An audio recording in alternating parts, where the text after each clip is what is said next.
శ్రీ మైసూర్ చాముండేశ్వరి దేవి జ్యోతిష్యాలయం. సమస్యలతో చింతిస్తున్నారా? అయితే ఒక్కసారి గురూజీకి ఫోన్ చేయండి. అనారోగ్యంతో బాధపడుతున్నారా? ఆర్థికంగా ఇబ్బంది పడుతున్నారా? మనశ్శాంతి కోల్పోతున్నారా? విద్య, ఉద్యోగం, విదేశీ ప్రయాణం, ప్రేమ, పెళ్లి, సంతానం, భార్యాభర్తల మధ్య గొడవలు, అనుమానాలు రావడం, నరదృష్టి, కుజదోషం, చేతబడి, వశీకరణ, రావలసిన డబ్బులు రాకపోవడం, ఇళ్లు స్థలాలు అమ్ముడుపోకపోవడం, ఎన్ని సంబంధాలు చూసినా పెళ్లి ముడిపడకపోవడం, ఇలా ఎటువంటి సమస్యలకైనా అంజనం వేసే ఫోన్ ద్వారానే జ్యోతిష్యం చెప్పబడును. Cell number 9652484281. ఓం శ్రీమాత్రే నమః. ఛానల్లోకి స్వాగతం అండి. కన్య రాశి వారికి అదృష్ట సమయం వచ్చేసింది.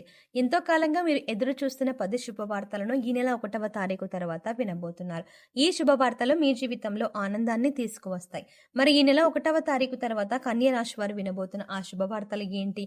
ఈ శుభవార్తలు వినడానికి ముందు మీరు ఎటువంటి ప్రవర్తన కలిగి ఉండాలి, ఎవరితో మీరు జాగ్రత్తగా ఉండాలి, అలాగే ఏ దేవతారాధన చెయ్యాలి అనే అంశాలతో పాటుగా కన్య రాశి వారి గురించి కొన్ని ఆసక్తికరమైన విషయాలను ఈ వీడియోలో మనం వివరంగా తెలుసుకుందాం. కానీ అంతకంటే ముందుగా మీరు కనుక మన ఛానల్ని ఇప్పటి వరకు సబ్స్క్రైబ్ చేసుకోకపోతే సబ్స్క్రైబ్ చేసుకొని పక్కనే వచ్చిన బెల్ ఐకాన్ నొక్కి ఆల్ సెలెక్ట్ చేసుకుంటే మేము ఇలాంటి వీడియోస్ అప్లోడ్ చేయగానే ముందుగా మీకు నోటిఫికేషన్ వస్తుంది. అలాగే వీడియో ఎక్కడా కూడా స్కిప్ చేయకుండా చివరి వరకు చూస్తేనే మేము ఏం చెప్తున్నాం మీకు పూర్తిగా అర్థమవుతుంది. ఇక వివరాల్లోకి వెళ్తే మిగిలిన రాశులన్నింటికంటే కూడా కన్య రాశి వారిని చాలా ప్రత్యేకమైన వారుగా జ్యోతిష శాస్త్రంలో చెప్పబడి ఉంది. మరి కన్య రాశి వారు ఎందుకంత ప్రత్యేకం అంటే వీరికి ఉన్నటువంటి సహాయం చేసే గుణం, కార్యదక్షత, సంయమన పాలన వంటి అనేక అంశాలను కలిగి ఉండడం వల్ల కన్య రాశి వారు అందరికంటే ప్రత్యేకమైన వారుగా చెప్పవచ్చు. అయితే కన్య రాశి వారు ఈ సమయంలో మీరు జాగ్రత్తగా ఉండాలి. ఈ సమయంలో మీరు చేయవలసిన పని ఏంటంటే ముఖ్యంగా మీరు ఎటువంటి పరిస్థితుల్లోనైనా మౌనంగా ఉండటానికి ప్రయత్నించండి. ఇలా కనుక మీరు కొద్దిగా ఓర్పు పట్టి మౌనంగా ఉన్నట్లయితే ఇప్పటిదాకా మీరు ఎవరూ వినని 10 శుభవార్తలను వింటారని చెప్పడంలో ఎటువంటి సందేహం లేదు. అయితే మీ ముందు నవ్వుతూ మాట్లాడే కొందరు వ్యక్తులు వెనక నుండి మీ నాశనాన్ని కోరుకుంటున్నారు. వారెవరు అనే విషయం ఈ వీడియో చివరి వరకు చూస్తే మీకు అర్థమవుతుంది. ముఖ్యంగా 3 వ్యక్తులు మీ జీవితంలో మీరు పైకి ఎదగకూడదని మీ నాశనాన్ని కోరుకుంటూ ఉన్నారు. ఆ 3 వ్యక్తుల్లో 2 స్త్రీలు, 1 పురుషుడు మీ శత్రులతో చేరి మీ శత్రులకి అనుకూలంగా ప్రవర్తిస్తూ మీ నాశనాన్ని కోరుకుంటున్నారు. ఈ సమయంలో మీరు అనుకున్న పనులు అనుకున్నట్టు జరగాలి, ధనలాభం కలగాలి, అందరికంటే ముందు ఉండాలి అనుకున్నట్లయితే కనుక మీరు ఏం చెయ్యబోతున్నారు అనే విషయాలను ఇతరులకు అస్సలు చెప్పకండి. మౌనం వహించండి. ఎందుకంటే మీరు జీవితంలో ఎదగడం ఇష్టం లేనివారు ఖచ్చితంగా మీ మాటలు వింటే మీ నాశనాన్ని కోరుకుంటారు. అంతేకాదు ఈ సమయంలో మీరు ఈ కొన్ని జాగ్రత్తలు పాటించినట్లయితే ఖచ్చితంగా మీరు శుభవార్తలు వింటారు. కుటుంబంతో సంతోషంగా ఉంటారు. ఏ ఒక్క దేవుడిని ప్రార్థిస్తే 2 దేవుల అనుగ్రహం కలుగుతుందో మీకు తెలుసా? అదేనండి, రాముడిని ప్రార్థిస్తే హనుమంతుల వారి అనుగ్రహం కూడా మీకు కలుగుతుంది. ఇక వీరిద్దరి అనుగ్రహం ఉంటే ఈ రాశి వారి జీవితం 3 పువ్వుల 6 కాయలుగా మారిపోతుంది. మరి ఆంజనేయ స్వామి వారికి ఇష్టమైన మంగళవారం రోజున మాంసాహారం తినకుండా రాముల వారిని అలాగే హనుమంతుల వారిని ప్రార్థించినట్లయితే మీ మనసులో ఉన్న కోరిక త్వరగా నెరవేరుతుంది. అంతేకాదు ఇలా చేయటం వల్ల రాముల వారి అలాగే హనుమంతుల వారి అనుగ్రహం కూడా మీపై పరిపూర్ణంగా ఉంటుంది అని చెప్పడంలో ఎలాంటి సందేహం లేదు. ఇక అనేక రకాలుగా శని దోషాలతో బాధపడేవారు అంటే ఏలినాటి శని, అర్ధమ శని, అర్ధాష్టమ శని, ఇలా అనేక రకాలుగా శనితో కలిగే ఎటువంటి దోషాల నుంచి బయటపడాలి అంటే మంగళవారం నాడు ఆంజనేయ స్వామి వారిని విశేషంగా పూజించాలి. మరి ఇటువంటి పూజ చేసేటప్పుడు మాంసాహారం తినకుండా చేస్తే విశేషమైన ఫలితాన్ని పొందుతారని పండితులు చెప్తున్నారు. ముఖ్యంగా ఉదయాన్నే అంటే భోజనం చేయడానికి ముందే పూజ ముగించుకుంటే మంచిదని తెలియజేస్తున్నారు. ఈ వీడియోని మీరు చివరి వరకు చూస్తేనే మీరు చేయకూడని తప్పులతో పాటుగా ఏ వ్యక్తులతో మీరు దూరంగా ఉండాలి అనే అంశాలు మీకు వివరంగా తెలుస్తాయి. అలాగే వీడియో నచ్చితే లైక్ చేసి మన ఛానల్ని సబ్స్క్రైబ్ చేసుకోవడం మర్చిపోకండి. ఇక రెండవ తప్పు మీరు చేయకూడనిది ఏంటి అంటే మీరు కోపాన్ని అదుపులో ఉంచుకోవాలి. అలాగే కోపంలో ఉన్నప్పుడు ఎదుటి వారిని ఎంత మాట పడితే అంత మాట అనకూడదు. అలాగే ఎదుటి వారిని దూషించకూడదు. ముఖ్యంగా మీ దగ్గర లేని వ్యక్తి గురించి ఎదుటి వారితో నెగిటివ్గా చెప్పకూడదు. అలాగే వాడకూడని పదాలు వాడుతూ ఎదుటి వారిని దూషించడం కూడా మానుకోవాలి. ఎప్పుడైతే మీరు వాడకూడని పదాలు వాడతారో అది ఇంట్లో కానీ, మీరు పనిచేసే సంస్థల్లో కానీ, ఇరుగు పొరుగు వారితో కానీ ఎక్కడైనా సరే ఎటువంటి పదాలు అంటే ఇటువంటి పదాలు వాడినప్పుడు లక్ష్మీదేవికి ఆగ్రహం కలుగుతుంది.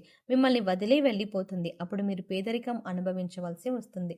ప్రత్యేకించి ఈ సమయంలో మౌనంగా ఉండాలి. ఈ జాగ్రత్తలు తీసుకుంటే కనుక ఈ రాశివారు ఈ సమయంలో శుభవార్తలను ఖచ్చితంగా వింటారు.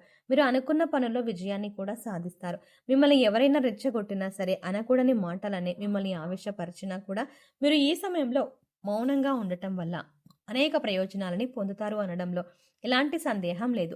కొద్దిగా ఓర్పు వహించినట్లయితే కనుక జీవితంలో మీరు శుభవార్తలను వింటారు. అంతేకాదు, మీరు జాగ్రత్తగా ఉండవలసిన ఇంకొక అంశం ఏంటంటే, అందరినీ నమ్మి మీరు డబ్బుని అప్పుగా ఇచ్చినట్లయితే కనుక మీరు డబ్బు తిరిగి వచ్చే అవకాశాలు చాలా తక్కువగా ఉంటాయి. ఈ విషయాన్ని మీరు గమనించాలి. ఎందుకంటే ఎవరిని పడితే వారిని నమ్మి డబ్బుని అప్పుగా ఇచ్చినట్లయితే మీ అవసరాలకు డబ్బు లేక మీరు చివరికి ఇబ్బంది పడవలసి వస్తుంది. మనకి ఉన్నంతలో దానం చేయడం, హెల్ప్ చేయడం తప్పు కాదు. కాకపోతే మనం చెయ్యలేని సహాయాన్ని కూడా మీ భుజాల మీద వేసుకొని చేయడం వల్ల మీరు చిక్కుల్లో పడే అవకాశం ఉంటుంది. ఈ విషయాన్ని మీరు గమనించాలి. ఇక ఆర్ అనే అక్షరంతో పేరు మొదలయ్యేవారు ఎవరైనా ఉంటే అటువంటి వ్యక్తుల వల్ల మీ జీవితంలో కష్టాలు అధికంగా వస్తాయి. కాబట్టి అటువంటి వ్యక్తులు ఎవరో మీరు పరిశీలించి అభ్యర్థులకి మీరు దూరంగా ఉండటం మంచిది అని సూచించడం అయినది. అలాగే కష్టాల్లో ఉన్న వారికి మీకు వీలైనంతగా సహాయం చేయడం వల్ల మీరు అదృష్టాన్ని పొందవచ్చు. అంతేకాదు, ఈ రాశి వారు ఎవరినైనా మంచి పొజిషన్కి తీసుకువెళ్ళాలి అనుకుంటే అలా చేసే శక్తి ఈ రాశి వారికి ఉంటుంది. వీరికి ఉన్న పలుకుబడిని ఉపయోగించి వీరికి కావలసిన వాళ్ళని అందలం ఎక్కించగలుగుతారు. వీరు ఎవరిని కూడా గుడ్డిగా నమ్మకూడదు. మీకు ఏదైనా కష్టం వచ్చినా ఎదుటి వారితో చెప్పడం కంటే కూడా దేవుడి వద్ద చెప్పుకోవడం అనేది చాలా మంచిది. అంతేకాదు, ఒక రకంగా దేవుడి దగ్గర చెప్పుకోవడం వల్ల మీ కష్టాలను దేవుడు విని వెంటనే తీరుస్తాడు. ఎందుకంటే ఈ సమయంలో మీకు దైవబలం కూడా అండగా ఉంది. ఇక మీలో ఉండే నెగిటివ్ ఆలోచన కారణంగా, అంటే నేను చేసే పనిలో విజయం సాధిస్తానా లేదా, నేను పనిని కరెక్ట్గా చేస్తున్నానా లేదా అనే ఆలోచనతో ఉండడం వల్ల మీరు చేసే పనిలో పొరపాటు జరిగే అవకాశం ఉంటుంది. అందువల్ల ఎటువంటి నెగిటివ్ ఆలోచన లేకుండా దేవుడిని నమ్మి దైవం మీద భారం వేసి మీరు పని చేసినట్లయితే ఖచ్చితంగా మీరు విజయం సాధిస్తారు. అలాగే పని ప్రారంభించే ముందు దేవుడిని తలుచుకోవడం మాత్రం మర్చిపోకండి. పి ఇంకా ఎస్ అనే అక్షరాలతో పేర్లు మొదలయ్యే స్త్రీలతో మీరు చాలా జాగ్రత్తగా ఉండాలి. వారిని నమ్మి అన్ని విషయాలను వారితో చర్చించకూడదు. అంతేకాదు, వారికి ఎంత దూరంగా ఉంటారో మీకు అంత మేలు జరుగుతుంది. అలాగే ఆర్ అనే అక్షరంతో పేరు మొదలయ్యే మగవారితో కూడా ఈ రాశి వారు దూరంగా ఉండాలి. ఎందుకంటే ఇద్దరు స్త్రీలు ఇంకా పురుషుడు మీ నాశనాన్ని కోరుకునే వారిలో ఉండే అవకాశం ఉంది. ముందు చెప్పుకున్న విధంగా ఈ అక్షరాలతో పేర్లు మొదలయ్యే ఇద్దరు స్త్రీలు అలాగే ఒక పురుషుడితో మీరు చాలా జాగ్రత్తగా ఉంటే మీ జీవితంలో మీరు ముందుకు వెళ్తారు. అలాగే మరిన్ని యోగవంతమైన ఫలితాలను పొందటానికి ఈ సమయంలో మీరు చేసుకోవాల్సిన దేవతారాధన చూసుకున్నట్లయితే గురువారం నాడు దత్తాత్రేయ దక్షిణామూర్తి వంటి గురుస్వరూపాల ఆలయాన్ని దర్శనం చేసుకోండి. మాస శివరాత్రి రోజున శివుడిని అభిషేకం చేయించుకోండి. అలాగే సోమవారం నాడు శివుడికి విశేషంగా పూజ చేసుకున్నట్లయితే జీవితంలో ఉన్నతిని పొందుతారు. సో చూసారు కదండి, కన్య రాశి వారు ఈ సమయంలో ఏ విషయాల్లో జాగ్రత్త తీసుకోవాలి, అలాగే ఈ నెల 1వ తారీఖు తర్వాత మీరు ఎటువంటి శుభవార్తలు వినబోతున్నారు, అలాగే ఈ సమయంలో మీరు ఏ వ్యక్తులతో జాగ్రత్తగా ఉండాలి అనే అంశాలతో పాటుగా ఈ సమయంలో మీరు చేసుకోవాల్సిన దేవతారాధన గురించి ఈ వీడియోలో వివరంగా తెలుసుకున్నాం కదా. అంతేకాకుండా దీంతో పాటు ఈ విషయంలో మీరు ఈ సందర్భంలో ఎవరితో జాగ్రత్తగా ఉండాలి, అలాగే ఏ వ్యక్తులతో, అంటే ఏ అక్షరంతో పేరు మొదలయ్యే వ్యక్తులతో మీరు జాగ్రత్తగా ఉండాలి అనే విషయాలను ఈ వీడియోలో వివరంగా తెలుసుకున్నాం కదా. ఈ వీడియో మీకు నచ్చినట్టయితే లైక్ చేయండి. అలాగే మీ ఫ్రెండ్స్ అండ్ ఫ్యామిలీ మెంబర్స్లో ఎవరైనా కన్య రాశి వారు ఉన్నట్లయితే వారితో ఈ వీడియోని షేర్ చేసుకోవడం మర్చిపోకండి. కానీ అంతకంటే ముందుగా మీరు కనుక ఇప్పటి వరకు మన ఛానల్ని ఇంకా సబ్స్క్రైబ్ చేసుకోకపోతే వెంటనే సబ్స్క్రైబ్ చేసుకోండి. అలాగే పక్కనే ఉన్న బెల్ ఐకాన్ని క్లిక్ చేసి అందులో ఉన్న ఆల్ అప్డేట్ని సెలెక్ట్ చేసుకోవడం ద్వారా మాత్రమే మేము చేసే ప్రతి వీడియో అప్డేట్స్ మీ మొబైల్కి ముందుగా నోటిఫికేషన్గా అందుతుంది.